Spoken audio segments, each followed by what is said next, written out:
From the farmers and ranchers of Farm Bureau, this is Farm Weekend. Delegates at the American Farm Bureau Federation's 2025 convention set policy priorities for the upcoming year. Chad Smith has more on what was discussed. Farmer and rancher delegates to the American Farm Bureau Federation's convention considered many important topics before setting the highest priority ones for this year. American Farm Bureau President Zippy Duvall says delegates discussed a variety of issues. Our delegates, they reaffirmed our support to utilize domestic feedstock for sustainable aviation fuel and expanding the potential use of it. Labor was another hot topic, especially stabilizing wage rates in order to avoid drastic changes to pay rates year over year. And another key takeaway was on the U.S.-Mexican-Canada agreement, with delegates voting to support the USMCA review process to encourage new opportunities while protecting U.S. agriculture. He says a key aspect of Farm Bureau policy is that the process starts at the local level. And they raise on up to the state level, and then they're discussed at the national level. We had almost 350 farmers and ranchers delegates from across the country voting today.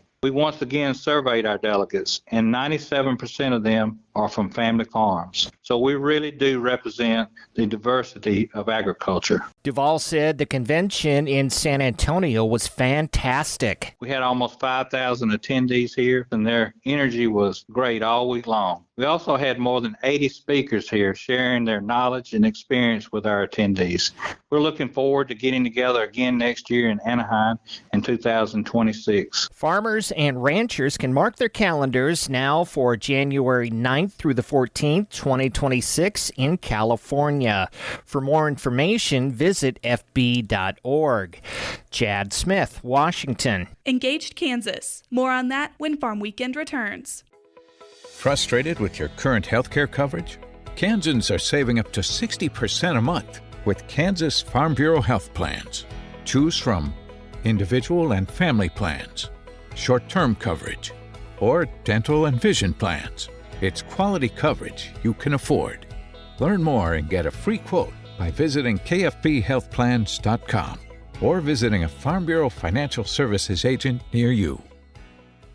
Kansas Farm Bureau provided testimony on January 21st. During the briefing, Kansas Farm Bureau's Brendan Worth, Director of Political Affairs, and Joe Newland, President of KFB, highlighted the Engaged Kansas program, which equips Kansans with tools, resources, and confidence to serve their communities in leadership roles. Engaged Kansas offers practical training, mentorship opportunities, and insights into campaign strategies, empowering individuals to navigate the challenges of running for and serving in office. KFB's testimony reinforced the importance of cultivating informed, passionate leaders dedicated to improving their communities while maintaining transparency and trust in local government. For more about the Engaged Kansas program, visit www.engagedkansas.org. Next, Insight with Greg Deering.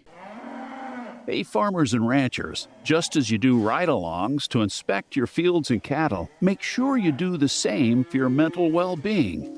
Take time to check in with yourself and your neighbors. And if you find yourself in a crisis, remember, there's immediate help available at 988. Mental health is just as vital as the health of your farm. Let's prioritize it together. This message brought to you by Kansas Farm Bureau and Kansas Farmers Union. Now, Insight with Greg Deering. Often what makes good politics is at odds with good policy. That's the case with recent property tax proposals in the state legislature. Generally speaking, our state's property tax system is fair and balances the impact of taxation on various property uses. I'm sure there's room for improvement, but it could also be much worse. The recent proposal to limit the valuation growth of residential and commercial property is one of those times where politics is running ahead of policy.